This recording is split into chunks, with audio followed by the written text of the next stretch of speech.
Next we have an example.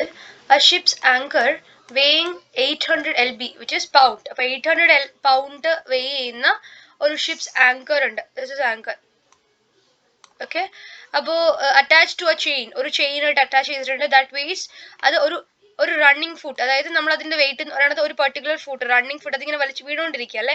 അങ്ങനെ ആ ഒരു റണ്ണിങ് ഫുട്ടിന് 10 പൗണ്ടാണ് അതിന്റെ വെയിറ്റ് എന്ന് പറയുന്നത്. വിഞ്ച്, ഈ ഒരു വിഞ്ച് ഇവിടെ ഈ ഒരു സാധനം ഉണ്ടല്ലോ, ഇത് ആ ഒരു ആങ്കർ പൊള്ളിയാൻ ആവശ്യമായി, ആങ്കർ മുകളിലോട്ട് വലിക്കാൻ ആവശ്യമായ ഈ 20 ഫീറ്റ് ഹൈറ്റ് എന്ന് ആ ആങ്കർ മുകളിലോട്ട് വലിക്കാൻ ആവശ്യമായിട്ടുള്ള വർക്ക് ഡൺ കണ്ടുപിടിക്കലാണ് ചോദ്യം. Okay, actually the work done is the sum of WA plus WC, where WA is the work required to hoist the anchor top. ഷിപ്പിന്റെ ടോപ്പിലേക്ക് ആങ്കർ ഉയർത്താൻ ആവശ്യമായിട്ടുള്ള വർക്ക് ഡൺ ആണ് WA. അതേപോലെ ആ ചെയിൻ പുള്ളിയാൻ അല്ലെ, ആ കേബിൾ പുള്ളിയണല്ലോ, ഈ ആങ്കർ വലിക്കാൻ കഴിയുമ്പോൾ ആ കേബിൾ പുള്ളിയുന്ന ഒരു വർക്ക് കൂടി വരുന്നുണ്ട്. അപ്പൊ ആ കേബിൾ പുള്ളിയാൻ വലിക്കാൻ ആവശ്യമായിട്ടുള്ള ആ ഒരു വർക്കാണ് WC. അപ്പൊ അവരുടെ സം ആയിരിക്കും total work done by the winch. WA calculate ചെയ്യണം. WA എങ്ങനെ കാൽക്കുലേറ്റ് ചെയ്യുക? 800 പൗണ്ട് ഉള്ള ആ ഒരു ആങ്കർ 20 ഫീറ്റിലേക്ക് ഉയർത്തുക. അപ്പൊ ഡിസ്റ്റൻസ് എന്താ ട്രാവൽ ചെയ്ത 20 ഫീറ്റ് ഡിസ്റ്റൻസ് ട്രാവൽ ചെയ്യുമ്പോൾ work done which is weight into നമ്മൾ എടുക്കുന്ന ഡിസ്റ്റൻസ് ഇത്ര 800 into 20 which is 16,000 feet LB. വർക്കിന്റെ അവിടെയുള്ള വർക്കിന്റെ ഒരു യൂണിറ്റ് ആണ് ഫീറ്റ് LB എന്ന് പറയുന്നത്, അതായത് which is pound. LB pound ആണ് കേട്ടോ. അതേപോലെ പിന്നെ വരുന്ന കേസ് WC എന്തായിരുന്നു? ആക്ച്വലി WCയുടെ വാല്യൂ കാൽക്കുലേറ്റ് ചെയ്യാനായിട്ട് നമുക്ക് എന്ത് വേണം? WA കാൽക്കുലേറ്റ് ചെയ്യാൻ നമുക്ക് ഡയറക്ട്ലി ചെയ്യാം, കാരണം അതിന്റെ വെയിറ്റ് ഉണ്ട്, ഫുൾ ത്രൂ ഔട്ടുള്ള വെയിറ്റും ഉണ്ട്, ആ ഹൈറ്റും ഉണ്ട്. അപ്പൊ ഡയറക്ട്ലി ജസ്റ്റ് മൾട്ടിപ്ലൈ ചെയ്താൽ മതി. പക്ഷെ WC കാൽക്കുലേറ്റ് ചെയ്യാനായിട്ട് നമ്മൾ എന്ത് ചെയ്യണം? ആ ചെയിനെ കുറച്ച് പീസായിട്ട് ഡിവൈഡ് ചെയ്യുന്ന പോലെ ചിന്തിക്കാം. ഓക്കെ, അതിൽ ഒരു റെപ്രസെന്റേറ്റീവ് പീസിന്റെ ലെങ്ത് ∆y ആണെന്ന് വിചാരിക്കുക. നമ്മൾ എടുക്കുന്ന ഒരു പെർട്ടിക്കുലർ ലെങ്ത് ∆y ലെങ്ത് ഉള്ള ഒരു ചെയിൻ. ഓക്കെ, അപ്പൊ അതിന്റെ ടോട്ടൽ വെയിറ്റ് എത്രയായിരിക്കും? അതിന്റെ chain per running feet is 10. ആ ഒരു റണ്ണിങ് ഫീറ്റിന് 10. അപ്പൊ ഒരു പെർട്ടിക്കുലർ ഇതെന്ന് പറയുന്നത് ∆y ആണെങ്കിൽ ടോട്ടൽ വെയ്സ് 10 ∆y, അത്രയും 10 ∆y pound. Okay, travelled distance എത്രയായിരിക്കും? Approximately lifted distance 20 - 5. അതെങ്ങനെ കിട്ടുന്നത്? ഒന്ന് നോക്കിയേ. This is the actual figure. നമ്മൾ ഇങ്ങനെ ഈ ഫിഗറിനെ ഒന്ന് ഇങ്ങനെ റീഡ്രോ ചെയ്യുന്നു. ഓക്കെ, ∆y എന്ന് പറയുന്നത് ഒരു പെർട്ടിക്കുലർ ഡിസ്റ്റൻസ് ആണ്. ആ ഒരു ആങ്കറിനെ ആ ഒരു പുൾ ചെയ്യുന്ന ഒരു യൂണിറ്റ് ഡിസ്റ്റൻസ് ആയിട്ട് നമ്മൾ ∆y എടുത്തു എന്ന് വിചാരിക്കുക. ഓക്കെ, ഇതാണ് ദിസ് ഇസ് ആങ്കർ. ഈ ആങ്കർ നമ്മൾ ഇതാണ് ആക്സിസ് ആയിട്ട് വരയ്ക്കുക. ഈ ∆y ആണ് നമ്മൾ ഒരു ചെയിനിന്റെ ഒരു യൂണിറ്റ് ലെങ്ത്. 20 ഡിസ്റ്റൻസ് ഹൈറ്റിലേക്ക് എത്തിക്കണം. ഓക്കെ, 20 ഡിസ്റ്റൻസ് ഹൈറ്റിലേക്ക് എത്തിക്കാനായിട്ട് ഇതിന്റെ ലെങ്ത് ഉണ്ടല്ലോ, ഈ ഒരു ലെങ്ത് ആങ്കറിന്റെ ലെങ്ത്തിൽ നിന്ന് ബാക്കിയുള്ള ലെങ്ത് ആ ഒരു ചെയിൻ വലിയേണ്ട ആവശ്യമുള്ളൂ. അപ്പോൾ 20 - 5 ടോട്ടൽ 20 ഉണ്ട്. ഇത് 5 ഡിസ്റ്റൻസ് ആണെങ്കിൽ ബാക്കിയുള്ള എത്രയായിരിക്കും? 20 - 5. അപ്പോൾ ആ ചെയിൻ പുൾ ചെയ്യുന്ന ലെങ്ത് 20 - 5 വിച്ച് ഇസ് അപ്രോക്സിമേറ്റ്ലി ആ വെയിറ്റ് എത്ര? 10 ∆y ഇൻറ്റു ആ distance 20 - 5 which is actually ∆WC. ∆WC ആയിട്ടുള്ള WC ഇങ്ങനെ കാൽക്കുലേറ്റ് ചെയ്യുക? വർക്ക് കാണാൻ ഇന്റഗ്രേറ്റ് ചെയ്യുക, ∆WC ഇന്റഗ്രേറ്റ് ചെയ്യുക വിത്ത് റെസ്പെക്ട് ടു വൈയിൽ ഇന്റഗ്രേറ്റ്. അപ്പൊ 10 × 20 - 5 dy ആവും. ∆y മാറി dy ആവും ഇന്റഗ്രേഷൻ ആകുമ്പോൾ ഫ്രം 0 to 20. ഹൈറ്റ് 0 to 20 അല്ലേ, വൈയുടെ വാല്യൂ 0 to 20 ആണ് വേരി ചെയ്യുന്നത്. So 10 is a constant, 20 derivative 20 integral 20 - 5 വൈയുടെ derivative y²/2 from the limit 0 to 20. Answer is 2000. So WC is 2000, WA is already 16,000, sum is 18,000. അതിൽ total work done by the winch. Clear? So 18,000 feet LB, അതാണ് corresponding അവിടുത്തെ unit എന്ന് പറയുന്നത്. Clear? Next is work done by an expanding gas. ഒരു expanding gas ചെയ്ത work കണ്ടുപിടിക്കാനായിട്ട് ഇവിടെ given ഒരു ഫിഗർ തന്നിട്ടുണ്ട്. The cross section of a cylindrical casing of internal radius R. ആ റേഡിയസ് ഉള്ള ഒരു സിലിണ്ടറിക്കൽ കേസിംഗ് തന്നിട്ടുണ്ട്. Okay, confined gas expands. ഇവിടെ ഒരു ഗ്യാസ് ഉണ്ട്. ഈ ഗ്യാസ് എക്സ്പാൻഡ് ചെയ്യുന്ന സമയത്ത് resulting increase in pressure exerts a force against the piston. ഈ പിസ്റ്റൺ ഒപ്പോസ് ചെയ്തിട്ട് എന്ത് ചെയ്യും? ആ പ്രഷർ ഇൻക്രീസ് ചെയ്യും. ഓക്കെ, ആ പ്രഷർ ഇൻക്രീസ് ചെയ്തൊരു ഫോഴ്സ് ഈ പിസ്റ്റൺ അഗെയിൻസ്റ്റ് ആയിട്ട് ഒരു ഫോഴ്സ് ഉണ്ടാവും, moving it and thus causing work to be done. അങ്ങനെയാണ് ഇത് നമ്മൾ ഇത് എഞ്ചിനിലൊക്കെ കണ്ടിട്ടില്ല ഇങ്ങനെ ഒരു സാധനം, ആ ഗ്യാസ് എക്സ്പാൻഡ് ചെയ്തിട്ട് ഇങ്ങനെ ഒരു സംഭവം. അപ്പം ഇത് വർക്ക് ചെയ്യാനായിട്ട് ഈ പിസ്റ്റൾ ഇങ്ങനെ മൂവ് ചെയ്യുന്ന സമയത്ത് ഉണ്ടാവുന്ന ഒരു ഫോഴ്സ് പ്രൊഡ്യൂസ് ചെയ്യും. ഓക്കെ, അങ്ങനെ നമുക്ക് ഉണ്ടാവുന്നത് moving it and thus causing a work to be done. അങ്ങനെയാണ് നമുക്ക് ചെയ്യാൻ ആവശ്യമായ വർക്ക് അത് പ്രൊഡ്യൂസ് ചെയ്തെടുക്കുന്നത്. ഓക്കെ, ആ കൺഫൈൻഡ് ഗ്യാസ് ഓഫ് പ്രഷർ, അതിന്റെ പ്രഷർ തന്നിട്ടുണ്ട് P. Okay, gas expands from a volume V0 cubic metre, cubic ആണ് അതിന്റെ യൂണിറ്റ് എന്ന് പറയുന്നത്. V0 എന്ന് പറഞ്ഞാൽ ഇനീഷ്യൽ വോളിയത്തിൽ നിന്ന് V1ലേക്ക് അത് എക്സ്പാൻഡ് ആവുന്നു. എക്സ്പാൻഡ് ഇൻക്രീസ് ചെയ്യുക, വോളിയം ഇൻക്രീസ് ചെയ്യുക. ഓക്കെ, അങ്ങനെയാണെങ്കിൽ work done by that expanding force, ആ ഒരു എക്സ്പാൻഡിങ് ഗ്യാസ് ചെയ്യുന്ന വർക്ക് ഡൺ ഇതാണെന്ന് പ്രൂവ് ചെയ്യണം. എന്ത്? W equal to integral V0 to V1 P dV. ഓക്കെ, നെക്സ്റ്റ് നമുക്കിത് പ്രൂവ് ചെയ്യണം. നമുക്ക് ഇങ്ങനെ പ്രൂവ് ചെയ്യും. നമ്മൾ എടുത്തിരിക്കുന്ന ഇതേ കാര്യങ്ങളൊന്ന് മാറ്റി വരച്ച് എക്സ് ആക്സിസ് വൈ ആക്സിസ് ഒക്കെ ആയിട്ട് വരച്ചു കഴിഞ്ഞാൽ, ഓക്കെ, നമ്മൾ എടുത്തിരിക്കുന്ന എക്സ് ആക്സിന് പാരലൽ ആയിട്ട് ഒരു ലൈൻ വരയ്ക്കുക ഇങ്ങനെ. Okay, and suppose the piston as initial and final position. Initial position, ഈ piston initial position X, final position A and B, അല്ല initial position X equal to A and X equal to B ആണെന്ന് വിചാരിക്കുക. Initial and final force exerted by the expanding gas against the piston head. X എന്ന് പറഞ്ഞ പോയിന്റിൽ, okay, X എന്ന് പറഞ്ഞ പോയിന്റിൽ ആ ഒരു എക്സ്പാൻഡിങ് ഗ്യാസ് എക്സേർട്ട് ചെയ്യുന്ന ഫോഴ്സ് ഇസ് ഗിവൺ ബൈ ആ എടുക്കുന്ന pressure into the area of that circle. Okay, നമ്മൾ ആ റേഡിയസിലെ ഈ സർക്കിൾ ഉണ്ടല്ലോ, ഈ സിലിണ്ടറിക്കലിന്റെ ആ റേഡിയസ് എന്നല്ലേ പറഞ്ഞത്, അപ്പൊ ഈ ആ റേഡിയസിലെ ഈ സർക്കിളിന്റെ ഏരിയ, പ്രഷർ ഇൻറ്റു ഏരിയ, അതാണ് അവിടെ എടുക്കുന്ന force. Force expand here, force into pressure into area. Okay, force കണ്ടുപിടിക്കാമല്ലോ. ഫോഴ്സ് ഉണ്ട് നമ്മൾ എടുത്തിരിക്കുന്ന വർക്ക് ഡണ്ടെ ഫോർമുല എന്താ? വർക്ക് ഡണ്ടെ ഫോർമുല ഫോഴ്സ് ഇൻറ്റു ഡിസ്പ്ലേസ്മെന്റ് അല്ലേ, ഡിസ്റ്റൻസ്, ഫോഴ്സ് ഇൻറ്റു ഡിസ്റ്റൻസ്. നമ്മൾ എടുക്കുന്ന ഫോഴ്സ് ആദ്യം കണ്ടുപിടിക്കാനായിട്ട് പ്രഷർ ഇൻറ്റു ഏരിയ ചെയ്തു. ഏരിയ ഓഫ് ദ സർക്കിൾ ആണ്, so which is pi r square. P എന്ന് പറയുന്നത് പ്രഷർ ആണ്. Then work done is given by del W is given by that force into area, force is p of x into pi r square and into distance, distance is del x. ഒരു unit length ആണ്, അതായത് del x നിന്നും x plus del x ലേക്ക് travel ചെയ്യാണ്. x നിന്ന് x plus del x ലേക്ക് travel ചെയ്യുമ്പോൾ distance എത്രയാ? del x. x നിന്ന് x plus del x ലേക്ക് travel ചെയ്യുമ്പോൾ ഡിസ്റ്റൻസ് del x. അപ്പോൾ del x എന്ന് പറഞ്ഞ ഡിസ്റ്റൻസ് ട്രാവൽ ചെയ്യുമ്പോൾ del w എന്ന് പറയുന്നത് p of x into pi r square del x. Okay, then w is actually the integral. ഇതിന് integrate with respect to x integrate ചെയ്യുക from the limit v0 to v. കാരണം എന്താ, initial ഇതേ കാര്യം p of x into pi r square dx. ഒന്ന് ആലോചിച്ച് നോക്കിയേ, ഈ p r square into pi of x dx എന്താ? ആക്ച്വലി വോള്യൂം അല്ലേ, volume of the gas relative to X. X relate ചെയ്തിട്ടുള്ള വോള്യൂം ആണ് actually pi r square x എന്ന് പറയുന്നത്. ഓക്കെ, അപ്പോൾ pi r square dx എന്തായിരിക്കും? dv. ആക്ച്വലി നമുക്ക് നമ്മൾ എടുത്തിരിക്കുന്നത് എങ്ങനെ മാറ്റി എഴുതാം? v0 to vp dv എന്ന് മാറ്റി എഴുതാം. ക്ലിയർ ആയോ കൺസെപ്റ്റ്? p dv. ഇതിന്റെ മീനിങ് എന്താ?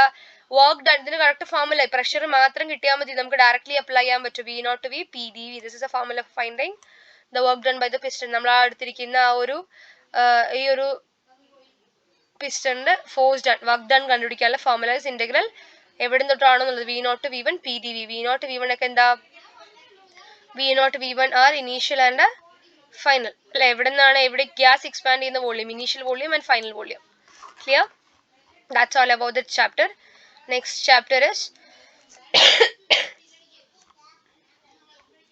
ചാപ്റ്റർ ആയിട്ടില്ല കേട്ടോ, സെക്ഷൻ കഴിഞ്ഞിട്ടില്ല. Moment and centre of mass. നമ്മൾ സെന്റർ ഓഫ് മാസ് കൊണ്ട് ഉദ്ദേശിക്കുന്നത് മൊമെന്റും സെന്റർ ഓഫ് മാസും. നമ്മളൊരു പെർട്ടിക്കുലർ സാധനത്തിന് എന്തെങ്കിലും ഒരു ഇൻസിഡന്റ് ആയിക്കോട്ടെ, എന്തെങ്കിലും ഒരു എക്യുപ്മെന്റ്, നമ്മളത് ഒരു പെർട്ടിക്കുലർ പോയിന്റിൽ ബാലൻസ് ചെയ്യാൻ പറ്റാറുണ്ട് അല്ലെ. നമ്മൾ സ്കെയിലൊക്കെ നമ്മൾ ട്രൈ ചെയ്യാറില്ലേ, നമ്മളൊരു വിരലിൽ വെച്ചിട്ട് അല്ലെങ്കിൽ നമ്മളൊരു ഫിംഗർ ടിപ്പിൽ വെച്ചിട്ടൊക്കെ ബാലൻസ് ചെയ്യാൻ ശ്രമിക്കാറുണ്ട്. അങ്ങനെ ബാലൻസ് ആവും, അത് ഏതോ ഒരു പെർട്ടിക്കുലർ പോയിന്റിൽ എത്തുമ്പോൾ അത് ബാലൻസ് ആവും. That particular point is known as a centre of mass. ആ ഹോൾ മാസിന്റെ സെന്റർ, അവിടെ നമ്മൾ നമ്മുടെ ഫോഴ്സ് അപ്ലൈ ആണെങ്കിൽ it will balance. Okay, centre of mass of a system of on A line. നമ്മളൊരു സിസ്റ്റം ആണ് ഡിഫൈൻ ചെയ്യണത് ഇവിടെ. നമുക്ക് consider A simple system of two particles m1 m2. m1 m2 മാസുള്ള രണ്ട് പാർട്ടിക്കിൾസിന്റെ സിസ്റ്റം ആണ് നോക്കുന്നത് കേട്ടോ. Of A road of negligible mass. ആ റോഡിന് നെഗ്ലിജിബിൾ മാസാ.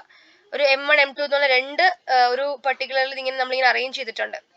ഓക്കെ, m12 ഈ ഒരു സെന്ററിൽ ഇവിടെയാണ് നമ്മൾ മാർക്ക് ചെയ്യുന്ന ഒരു point. If we place A system on A fulcrum as shown. ഇതാണ് നമ്മളിത് ബാലൻസ് ചെയ്യാന്ന് അറിയില്ലേ, ഇങ്ങനെ നമ്മൾ ബാലൻസ് ചെയ്ത് കളിക്കുന്ന സാധനം ഇതിങ്ങനെ മൂവ് ചെയ്തിട്ട് എവിടെ എത്തുമ്പോഴാണ് ഇത് ബാലൻസ് ആവുന്നത്. ഇവിടെ ഒരു മാസ് ഉണ്ട്, ഇവിടെ ഒരു മാസ് ഉണ്ട്. ഓക്കെ, രണ്ട് മാസുള്ള സാധനം. അപ്പൊ ഈ രണ്ട് മാസും ഈക്വൽ ഇങ്ങനെ ബാലൻസ് ചെയ്ത് നിർത്തുന്ന ഒരു പെർട്ടിക്കുലർ പോയിന്റ് ഉണ്ടായിരിക്കും. ഓക്കെ, അവിടെ m1 d1 equal to m2 d2 ആയിരിക്കും. For m1 and m2 are the distances from each and ആ ഒരു പോയിന്റിൽ നിന്നും m1 ഉം m2ലേക്കുള്ള ഡിസ്റ്റൻസ് ആണ് d1 d2. ഓക്കെ, അതിനെയാണ് മൊമെന്റ് ആംസ് എന്ന് വിളിക്കുന്നത്. ഈ d1 d2 ആണ് മൊമെന്റ് ആംസ്. അവർ ആ ബാലൻസ് ചെയ്ത് നിർത്താൻ ആവശ്യമായ ഡിസ്റ്റൻസ്. രണ്ടും ഡിഫറെന്റ് മാസ് ആയതുകൊണ്ട് കറക്റ്റ് സെന്ററിൽ എത്തുമ്പോഴായിരിക്കില്ല നിൽക്കുക, ഇത് ബാലൻസ് ആവുന്നത്. അപ്പോൾ ഒരു പർട്ടിക്കുലർ ഡിസ്റ്റൻസ്, ഇപ്പോൾ d1 എത്തിയപ്പോൾ ഇവിടുന്ന് ഒരു d1 ഇവിടുന്ന് d2, ഈ ഒരു ഡിസ്റ്റൻസ് ഇവിടെ കറക്റ്റ് വെച്ചപ്പോഴാണ് m1 m2 ഇങ്ങനെ ബാലൻസ് ചെയ്ത് നിർത്തുന്നത്, നമ്മളിങ്ങനെ ത്രാസൊക്കെ ചെയ്യുന്നത് പോലെ. ഓക്കെ, രണ്ടും ഈക്വൽ വെയിറ്റ് ആകുമ്പോഴല്ലേ ഇത് ബാലൻസ് ആവുക. അല്ലെങ്കിൽ എങ്ങനെ നമ്മൾ ആ ഡിസ്റ്റൻസ് ഇവിടെ അവിടെ വെയിങ് മെഷീനിൽ വെയിറ്റ് ആണ് നോക്കുക, ഇവിടെ ആ ഒരു ഡിസ്റ്റൻസ് വെച്ചിട്ട് നമുക്ക് ഇങ്ങനെ അതിന്റെ ആ ഒരു ബാലൻസിങ് ചെയ്യാൻ പറ്റും. ഓക്കെ, m1 d1 വിളിക്കുന്ന പേരാണ് മൊമെന്റ് ഓഫ് m1 d1. ആ ഒരു particular mass into that moment അതാണ് എന്ത് മൊമെന്റ് ഓഫ് m1. അതേപോലെ moment of m2 d2. Okay, moment of m2. Clear? ഇതാണ് നമ്മുടെ ബേസിക് കൺസെപ്റ്റ് എന്ന് പറയുന്നത്. ദെൻ നോക്കൂ, distance m1 from the fulcrum d1 equal to x bar minus x1. ഇവിടെ എടുത്തിരിക്കുന്ന x1 x2 എന്ന് പറയുന്നത് x1 x2 x ബാർ. നോക്കൂ, ഇതിന്റെ കോർഡിനേറ്റ്സ് ആണെന്ന് വിചാരിക്കുക. ഇതിന്റെ കോർഡിനേറ്റ്സ് m2 d2 ഇതുവരെ ഓക്കെയാണ്. Then formula four calculating the centre of mass of system. നമ്മൾ സെന്റർ ഓഫ് മാസ് കാൽക്കുലേറ്റ് ചെയ്യാൻ പോവാണ്. Centre of mass. Okay, place system ആണ് കോർഡിനേറ്റ് ലൈൻ. ഇതൊരു കോർഡിനേറ്റ് ലൈനിലേക്ക് മാറ്റാം. Then suppose the coordinates of m1 m2 ന്റെ coordinates x1 x2 and x bar ആണെന്ന് വിചാരിക്കാം. ഓക്കെ, m1 m2 ന്റെ കോർഡിനേറ്റ്സ് x1 m1 എന്നുള്ളത് ഇത് x2, മിഡിൽ എന്ന് പറയുന്ന ഫൾക്രം വരുന്നത് x ബാറിൽ. ഇതാണ് പോയിന്റ്സ് എന്ന് വിചാരിക്കാം. അങ്ങനെയാണെങ്കിൽ ഓക്കെ, d1 എന്താ x bar minus x1. d1 എന്ന് വെച്ച് കഴിഞ്ഞാൽ ഇത് x bar, this is x1 എന്ന് പറഞ്ഞ പോയിന്റ്, ദിസ് ഇസ് x2. അപ്പൊ d1 is actually x bar minus x1. This is x2, which is d2 എന്ന് പറയുന്നത് x bar minus x2. Okay അല്ലേ? അങ്ങനെയാണെങ്കിൽ m1 d1 equal to m2 d2. m1 d1 ന്റെ value ഇവിടെ substitute ചെയ്യുന്നു, x bar minus x1. d2 ന്റെ value m2 into x2 minus x bar. Okay, എന്നിട്ട് എന്ത് ചെയ്യുക, ടേം ബൈ ടേം മൾട്ടിപ്ലൈ ചെയ്യുന്നു. ബാർ ഉള്ളത് x bar ഉള്ളത് ഒരു സൈഡിലേക്കും അല്ലാതെ x1 x2 ഒരു സൈഡിലേക്കും കൊണ്ടുപോകുന്നു. വിച്ച് ഇസ് നമ്മൾ x bar ആണ് centre of mass. Okay, x ബാറിൽ എന്ന് പറഞ്ഞ സ്ഥലത്തല്ലേ അത് x bar എന്ന് പറഞ്ഞ സ്ഥലത്തല്ലേ അത് ബാലൻസ് ആവുന്നത്. അതുകൊണ്ട് നമ്മൾ x ബാർ കണ്ടുപിടിക്കലാണ് നമ്മുടെ എയിം. സോ m1 ഇൻറ്റു ഇത് കാൽക്കുലേറ്റ് ചെയ്ത് x ബാർ കാൽക്കുലേറ്റ് ചെയ്ത് രണ്ട് ടേമിലും x ബാർ കോമൺ ആണ്. So x bar equal to m1 x1 plus m2 x2 by m1 plus 2. ഇത് സോൾവ് ചെയ്യുമ്പോൾ കിട്ടുന്ന വാല്യൂ അത്. ഓക്കെ, x ബാർ എന്ന് പറയുന്നത്. ദെൻ നമ്മൾ ഇങ്ങനെ കാൽക്കുലേറ്റ് ചെയ്യും, this x bar is known as a centre of mass about the origin. നോക്കൂ, about the origin, centre of mass about the origin, moment of mass about the origin, about the X axis, അങ്ങനെ about the Y axis, അങ്ങനത്തെ കാര്യങ്ങളൊക്കെ ഉണ്ട്. Okay, ഈ m1 x1 m2 x2 നെ വിളിക്കുന്ന പേരാണ് moment of masses. m1 m2 ന് corresponding ആയിട്ടുള്ള moment of masses about the origin. Okay, ഏതാ m1 x1 m2 x2. Clear? Moment of masses about the origin. Then about the ഇവിടെ നോക്കൂ, here's A formula. Centre of mass of a system on A line, n masses on a line. Okay, S denote the system of n masses. n masses നമ്മൾ ഒരു ലൈനിൽ ഇങ്ങനെ arrange ചെയ്യാന്ന് വിചാരിക്കുക. അവരുടെ positions ഇവിടെ രണ്ടെണ്ണല്ലേ പറഞ്ഞു, ഇനി x1 x2 etcetera xn n പൊസിഷൻസിൽ ഇങ്ങനെ n മാസസ് ഇങ്ങനെ അറേഞ്ച് ചെയ്തിരിക്കാന്ന് വിചാരിക്കുക. ഓക്കെ, അങ്ങനെയാണെങ്കിൽ small m equal to sigma, അവരുടെ സം, ആ മാസസിന്റെ സമ്മ ടോട്ടൽ മാസ്, ആ സിസ്റ്റത്തിന്റെ ടോട്ടൽ മാസ്. അങ്ങനെയാണെങ്കിൽ moment about the origin, moment about the origin is given by this formula capital M equal to sigma small mk xk. xk എന്താ അവിടെ പറഞ്ഞു m1 x1 ആണെന്നല്ലേ. m1 x1 എന്ന് പറയുന്നത് ഇതിന് x1 കറസ്പോണ്ടിങ്, m1 കറസ്പോണ്ടിങ് ആയിട്ടുള്ള moment of mass about the origin. അതേപോലെ m2 corresponding. ഇവിടെ എന്താ about the origin total moment of mass is a sum. ആ ഒരു സം ആൻഡ് ഫോർമുല നോക്കൂ, പ്രൊഡക്റ്റ് ചെയ്യുക സം mk xk യുടെ പ്രൊഡക്ട്സിന്റെ സം ആണ് ക്യാപിറ്റൽ M അല്ലെങ്കിൽ moment of s about the origin എന്ന് പറയുന്നത്. സെന്റർ ഓഫ് മാസ് കണ്ടുപിടിക്കാനുള്ള ഫോർമുല എന്താ, x ബാർ 1/m. ഇപ്പൊ നമ്മൾ എഴുതിയിരിക്കുന്ന മൊമെന്റ് ഓഫ് മാസിനെ m വെച്ച് ഡിവൈഡ് ചെയ്യുക, ടോട്ടൽ മാസ് വെച്ച് ഡിവൈഡ് ചെയ്യുക. That is centre of mass. എങ്ങനെയാ മൊമെന്റ്സിനെ സെന്റർ ഓഫ് മാസ് കിട്ടാൻ വേണ്ടി total mass moments by total mass ആണ്. The total mass is the formula for finding centre of mass. Clear? നമുക്കത് പ്രോബ്ലം ചെയ്യാനുണ്ട്. First problem, find the centre of mass of a system of 4 objects located at the points -3 -1 2 4. ഈ 4 പോയിന്റ്സിലും locate ചെയ്തിരിക്കുന്ന 4 mass ഉണ്ട്. Okay, ആ 4 മാസും on the X ആക്സിലാണെന്ന് പറഞ്ഞിട്ടുണ്ട്. Okay fine. വിത്ത് masses തന്നിട്ടുണ്ട്. ഏത് ഈ പോയിന്റ് ഇരിക്കുന്നവരുടെ മാസസ് ഏതൊക്കെയാ? 2, 3, 2, 4, 6 റെസ്പെക്റ്റീവ്ലി, കിലോഗ്രാംസ് റെസ്പെക്റ്റീവ്ലി. നമുക്ക് എന്തെടുക്കണം? സെന്റർ ഓഫ് മാസ് കണ്ടുപിടിക്കണം. ഇത് എവിടെ എടുക്കും? ഇങ്ങനെ 3-4 വെയിറ്റ് അറേഞ്ച് ചെയ്ത് എവിടെയാണ് അതിന്റെ സെന്റർ, എവിടെയാണ് അത് ബാലൻസ് ചെയ്യാൻ പറ്റുന്നത്? Okay, M1, M2, M3, M4 ഉണ്ട്. 3, 2, 4, 6 പോയിന്റ്സ്. അതേപോലെ locations x1, x2, x3, x4 ഉണ്ട്. Okay, what is the formula for finding x bar? M1 x1 plus M2 x2 plus etc plus Mn xn by M. ഇവിടെ ആണെങ്കിൽ ഇവിടെ 4 എണ്ണേ ഉള്ളൂ. അപ്പൊ M1 x1 plus M1 x1 plus M2 x2 plus M3 x3 plus M4 x4 plus by whole divided by എന്താ? Total mass. മാസിന്റെ sum എത്രയാ? 3 plus 2 plus 4 plus 6 total mass. അതാണ് എന്ത്? Moment of centre of mass. Sorry, centre of mass which is actually 1.4 metre. 1.4 മീറ്ററിലായിരിക്കും ഇത് വരുന്നത്. ഇവിടെ നിന്ന് സ്റ്റാർട്ടിങ് തൊട്ട് ഇതിനിടയ്ക്കുള്ള 1.4 മീറ്റർ എവിടെയാണോ വരുന്നത് അവിടെയാണ് സെന്റർ ഓഫ് മാസ് വരുന്നത്. Okay, thank you.